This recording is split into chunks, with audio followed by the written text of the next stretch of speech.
there! Today we're going to step into yet another important topic to lay the foundation for some major projects coming down the road. This topic is called the Kabbalah, which is commonly titled the Tree of Life. While many have heard about it, there are only a few who truly understand what it represents. Even then, the real adepts of the Kabbalah know that the amount of information derived from this ancient teaching is actually one of infinite depth. It is a fundamental key which describes the nature of the universe and how all of creation fits together. In the words of Dion Fortune, the curious symbol system known to us as the Tree of Life is an attempt to reduce to diagrammatic form every force and factor in the manifested universe and the soul of man, to correlate them one to another and reveal them spread out as on a map so that the relative positions of each unit can be seen and the relations between them traced. In brief, the Tree of Life is a compendium of science, psychology, philosophy, and theology.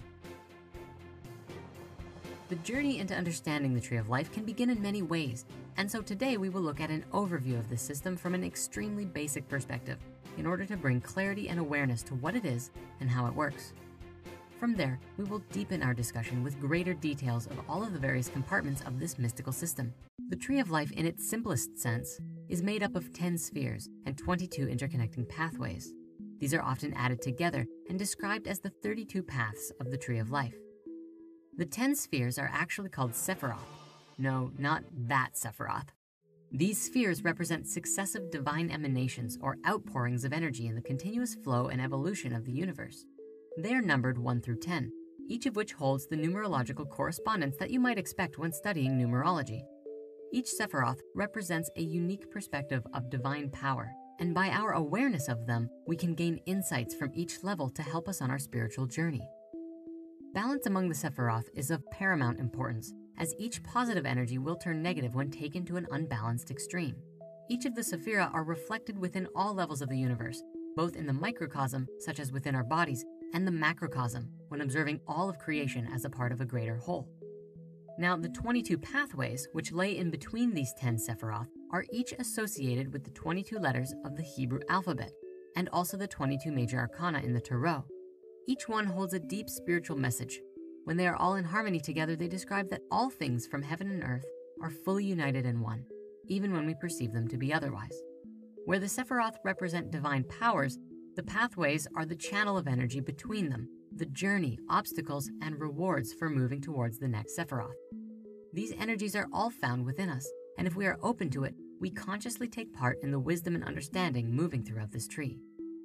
By coming to understand these pathways, which is also called pathworking, we begin to harmonize and balance the internal and external worlds of ourselves.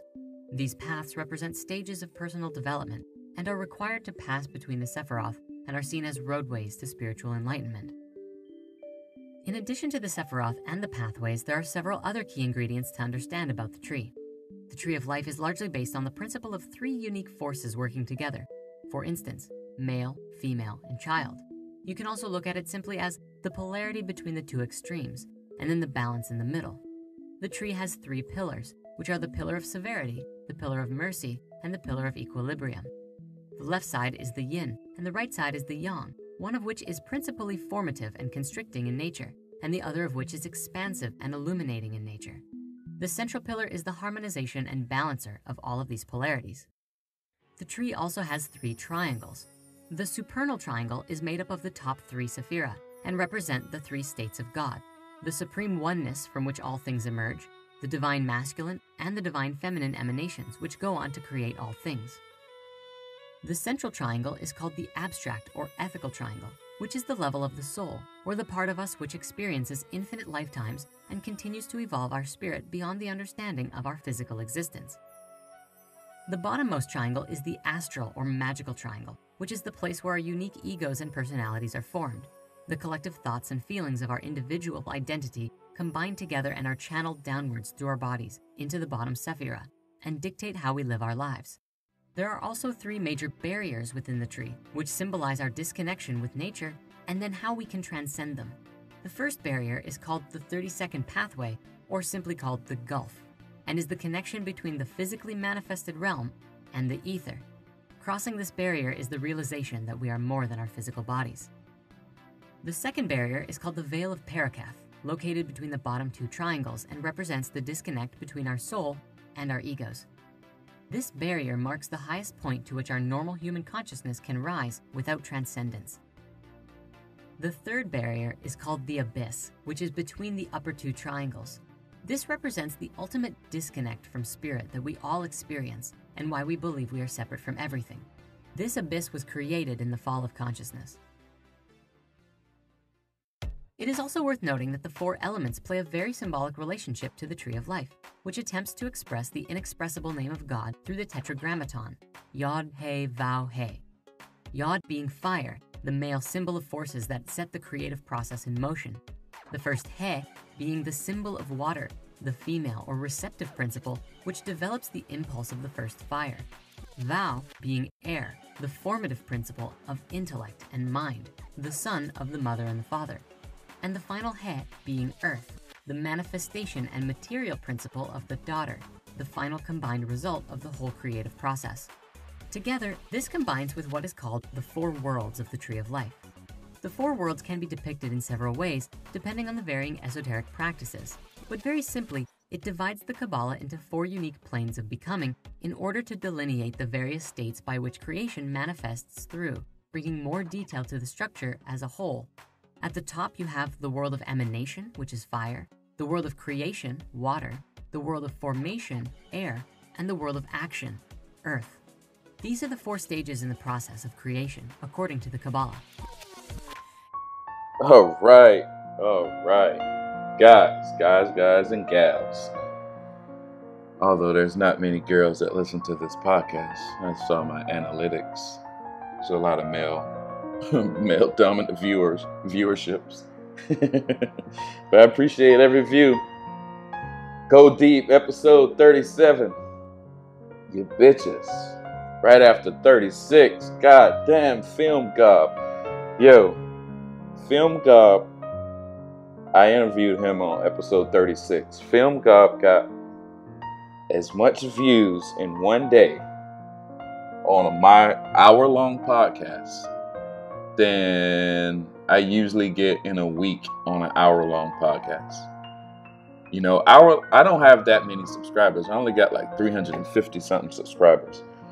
But, so by the way, that means go subscribe, guys, right now. That's what that means, actually. Subscribe to my channel, like this shit, and share this shit. Because one day, if I get enough subscribers, enough views, and enough shares, I can get paid. I don't have to go to work. So I can sit here with my kids all day as a single parent and do my videos, which will be a glorious time. So help me with that shit. Subscribe to my shit, share my shit, tell people about it, and like that shit. Go Deep, episode 37. Thank you, Film God, for putting me in your fucking algorithms. Whatever you did, that shit hit the fan, and it's still going up. I appreciate it. Episode 37, no, I got my homeboy, Brian Kuhn, on the line. Well, he's not actually on the line. I have a pre-recorded interview with him. I'm actually going to go edit that right after I do this introduction. And we talked about the Zack Snyder tarot card that has everybody going crazy right now. Yo, Zack Snyder, you're like fucking Zeus right now, dog. Whatever you do is hitting the fucking planet like a lightning bolt. Boom! $30,000 on a shirt design. Bam!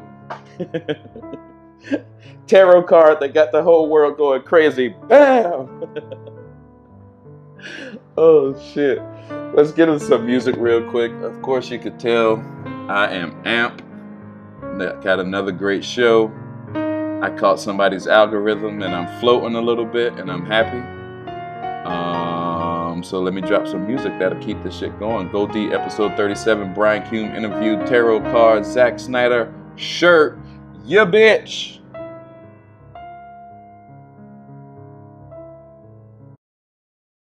I won't deny I'm a straight ride. You don't wanna fuck with me. Got the police busting at me. You can't do nothing to that. Let's get ready to rumble. Really go on in the mind like the police.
cause I said so. Can't trust a bitch in the business, I'm damn, bro. Now these money hungry bitches getting suspicious. Started plotting and planning on the scheme to come and trick her. But thug niggas be on point and game tight. Recycling Bogart, strapped up the same night. Bombs done handle it, motherfuckers see me. These niggas is jealous, these deep in their hearts, they wanna be me. And now you got me right beside you. Hoping you listen, I catch you paying attention. Ambitions as a rider. My ambitions,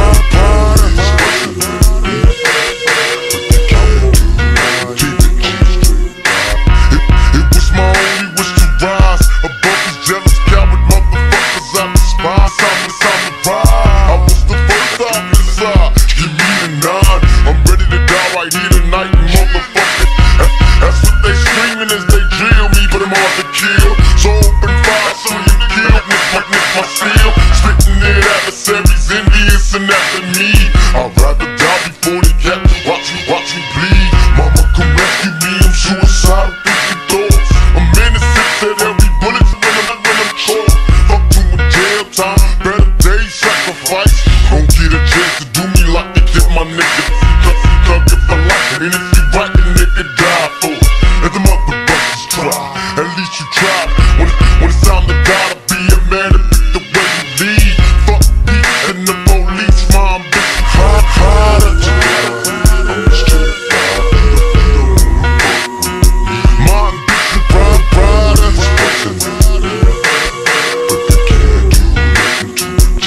My murderous lyrics equal with spirit to the thugs. Performance stay off the block, you baby got, cause I know they coming for me. Hesitant to reappear. Been away for years, never got my adversary. Been reduced to tears, busting my method to switch the speed. Show us a bitch and bleed. Niggas are feeling vibe. My mother's corrupt the seed. Blast me, but they didn't finish. Didn't diminish my power, so now I'm back to be a motherfucking man. Talents, that's why they try to set me up. Had bitch ass niggas on my team, so indeed they wet me up. But I'm back, reincarnated, incarcerated. Time and time again, the breakaway that God made it. The lyrics, this legendary. Musical mercenary for money. I had these motherfuckers buried. Getting much mad at jail, niggas telling me to kill it. Knowing when I get out, they gon' feel it. Witness the realest, a who rider when I put the shit inside. The ride from all your people when they find us. What's reminded, my history of proof authentic. Revenge on the niggas to play me, and all the cowards that was down. Now it's your nigga right beside you. Hoping you listen, got you paying attention to my ambitions as a rider. I'm a straight ambitions as a rider.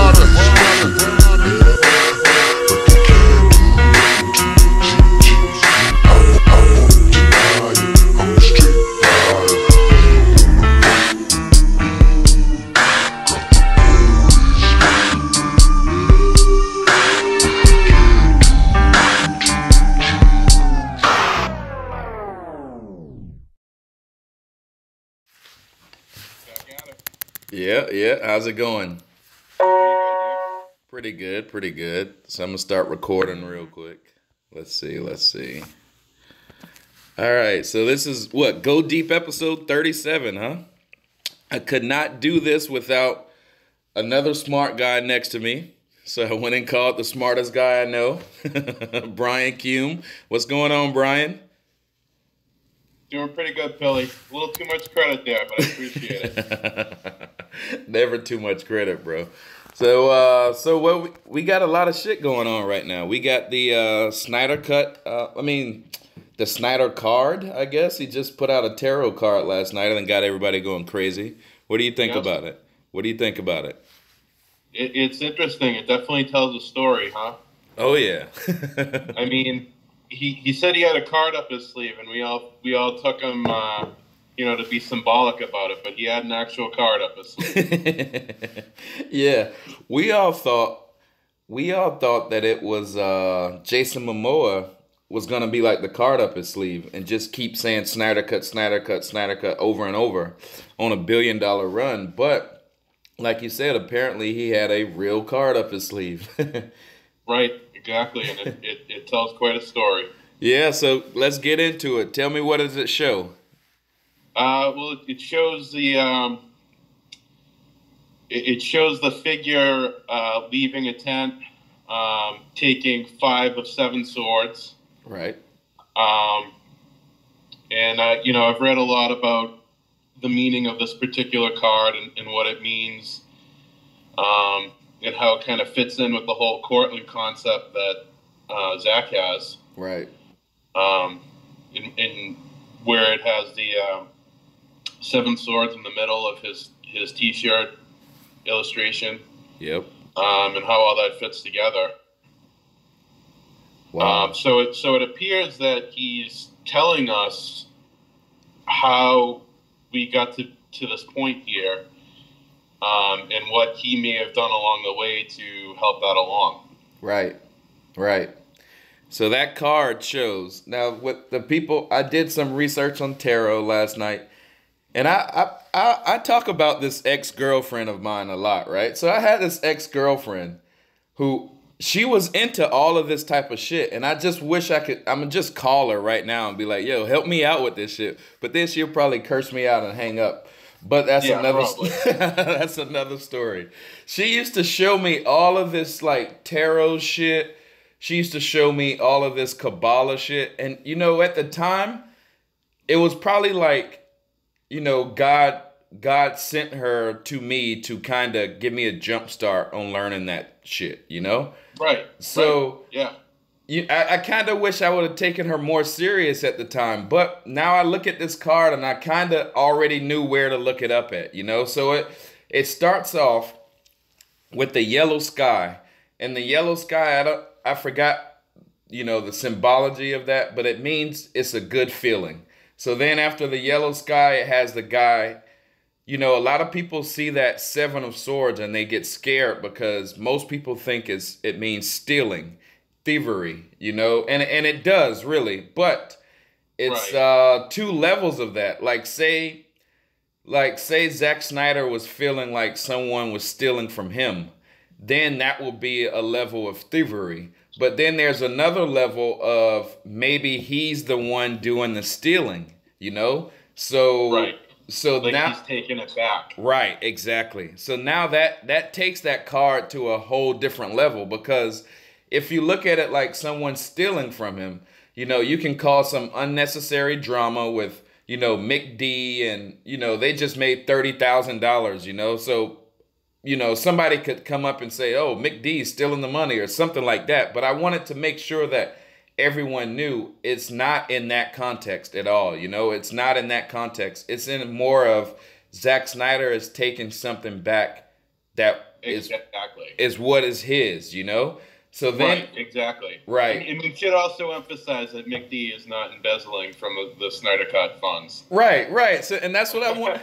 I had to emphasize that because I saw some people when you see bad news, that's the first kind of thing you run with. You run with the negative, But that tarot card, it wasn't really a negative card, And so then Ramesh this morning he put Zack Snyder's face on the card, right? Yeah, right. I saw that. So I was like, man, damn. Should I share this or should I not? Because I know Zack Snyder, he watches my page. So then I was just like, fuck it, I'm going to share it. And it basically, when he liked it, it gave more confirmation on it's not a negative connotation. Definitely. Yeah, right? Definitely. It's not a negative connotation. So now when you look at, his T-shirt, and he had the Justice League, cast members on there. He had, we still have yet to figure out that T-shirt. But when you look at that T-shirt with the card, like you already made reference of with Cortland, it looks like there's something positive coming, but it looks like Zack Snyder knew about the negativity that was, happening around him. And it looks like he took his stuff in advance and now is just waiting on the right house to put it out in. What do you think about that? I think there's a lot to that. And, I definitely think that The Art of War is on Zack Snyder's bookshelf. And I think Definitely. I think those pages are probably well worn. You know, Right. Right. Right. I think that there was a lot of strategy involved, and that he knew far back as Man of Steel that people were coming for him and trying to take out his vision. Right. Blocked a lot of that during the production of Man of Steel, and unfortunately, it seems like he didn't have the same kind of protection. But we read into anything as far as his plans for the Stone Quarry going back 4 years, that brings us right into production of BVS. Right. So I mean, he's had some plan in play. Really, his lack of creative freedom that he's encountered along the way. Right. Right. And that like you said, that what you said about Chris Nolan, that takes it back, because I remember the headlines, when it kind of first started, it was, Zack Snyder and Chris Nolan doing Man of Steel. And then it was right after Dark Knight series. So that was like a huge, shot in the arm for every DCEU fan. So then after... Right. I think Christopher Nolan was wrapping production on Dark Knight Rises when the news came out about Man of Steel. Right. Correct. I remember that. So then after a little while, we didn't hear anything. And then we heard some news about Chris Nolan saying, keep those guys out of the studio, but it really was kind of cryptic at the time, because I didn't know who he was talking about. I didn't know this. Yep. I didn't know the situation going on in the studio. So I was just like, oh, whatever. So then the next piece of news we heard from Nolan is him and Zack had a disagreement on whether they should kill Zod or not. Right. Right. Yep. And then after that, it was no more Christopher Nolan. Right. But Christopher Nolan has praised Zack. He has said a lot of good stuff about Zack. But I think in that time of Man of Steel, I think Christopher Nolan told Zack everything he needed to know. Not saying Zack is not a smart guy, because he is a smart guy. So I think they both, worked together, and they talked about it, and they talked about what to look out for, and kind of... I think you're right, yeah, because, we got indications that Nolan, had to keep the doors locked when he was doing the Dark Knight trilogy. Right, correct. And remember, the next movie after BVS, when Suicide Squad was kind of fucked with too. Well, a lot, and then, it was a lot. And right. Then Patty Jenkins made it known on Wonder Woman, don't touch my movie, don't touch my movie. So there was really something going on. So now it looks like, all right, when they just made $1 billion with Aquaman, so the boardroom, the meetings, they're busy. So that was the tents in the tarot card. WB's boardroom meeting, whatever, those were the tents. And then it shows Zack Snyder tiptoeing away from the tents, So it's like he is, he found an out, so to speak, And It looks like he took that out. What do you think? It looks like he took the out, it looks like he might have taken some things with him. Right. Right. Oh, my God. That has me excited. Yeah. But, and I asked Abdul this. Maybe we can get Abdul on the next show with us. But that would be great.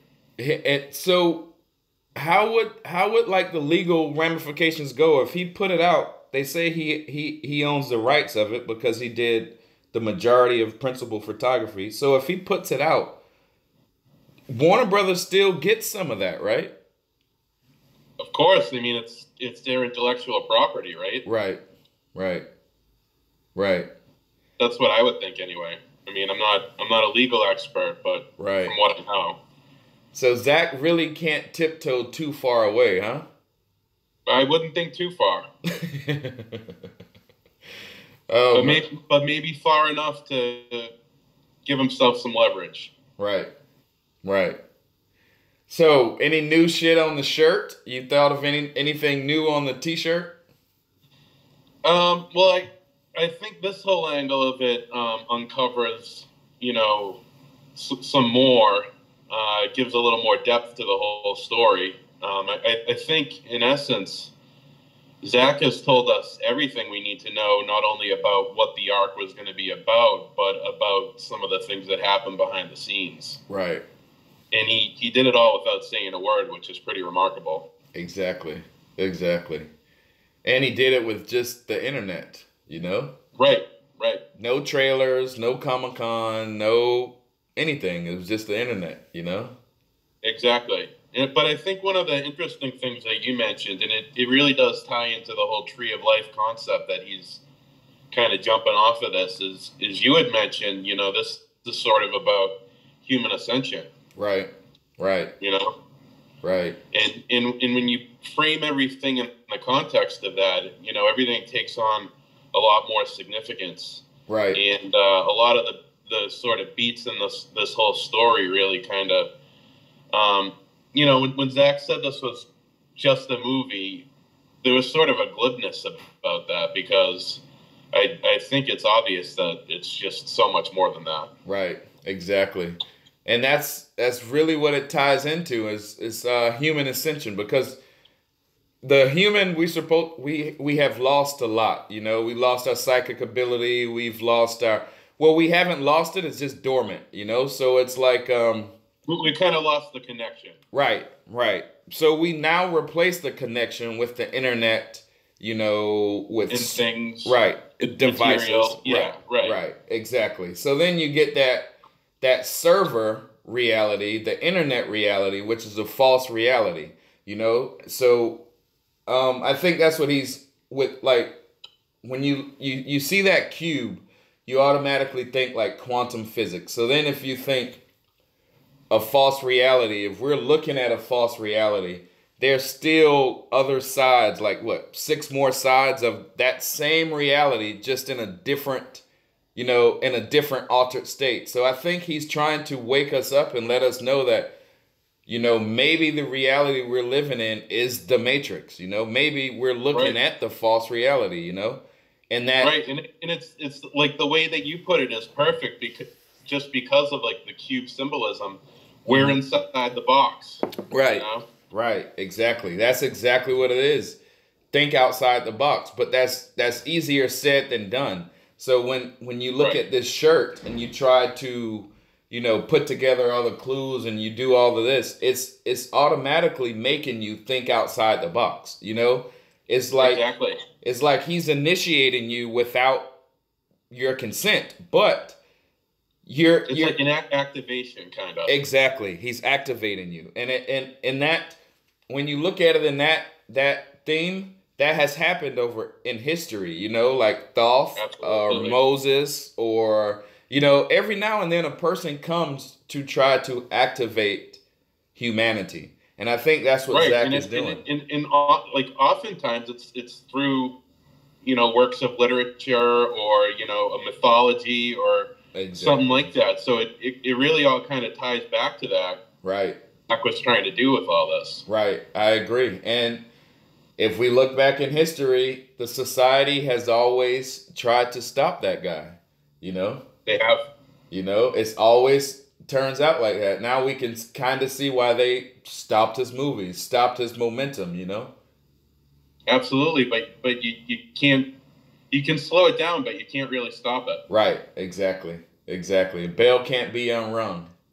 Right. Exactly. And it tells so much of why people are still going at Zack Snyder. Like, what has he done in the past, 3 years? He hasn't been negative to anybody. He hasn't made a movie. He hasn't done anything. So why are you still talking negative to him? And I think it's because they see he is trying to wake up humanity. I completely agree with that sentiment. And I think that applies to both sides, the people that love his work and the people that hate his work. Right. I agree. The people that love his work have felt like that connection. Mm-hmm. We sort of have been activated. Right. And, even if we don't consciously realize that, it's hit something, makes sense to us on a level that maybe we're not ready to explain yet. Right, right.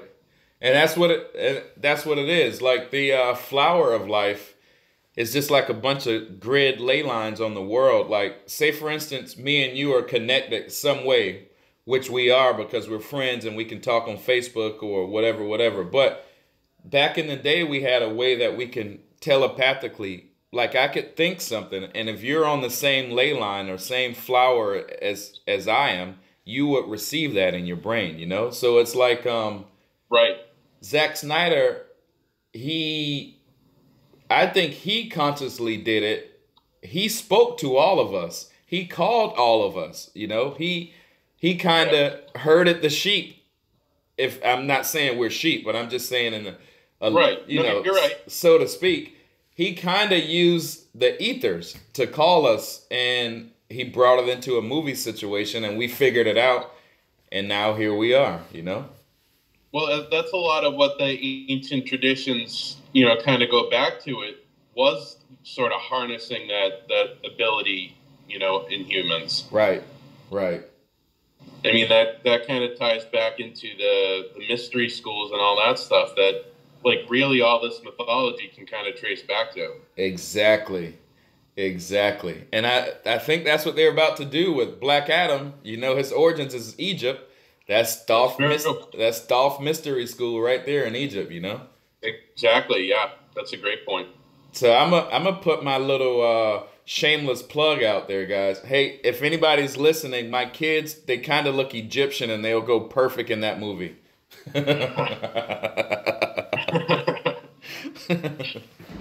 Yeah, man. So anything else you want to say? I know we're going to keep this one quick. You got to go to work and I got to get back to editing, I guess. So anything you want to say? No, I think that's pretty good for a quick hit. I mean, I'd love to come back and you know, include some more of the Spartans in the discussion because that been pretty busy in there lately. Right.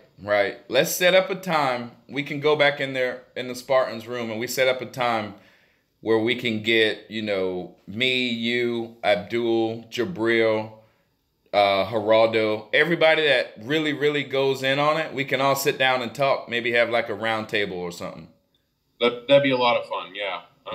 I'm down for that. Yeah, let's put that together. Well, I appreciate it. I appreciate you coming on today for a little quick hit. I'm going to go edit this up, and then we'll have something to listen to tonight, man. No problem. Sounds good. All right. Wait. All right, take care, Billy. Appreciate it, brother. Yes, sir. See you, man. Bye. Peace.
Went to school and I was very nervous.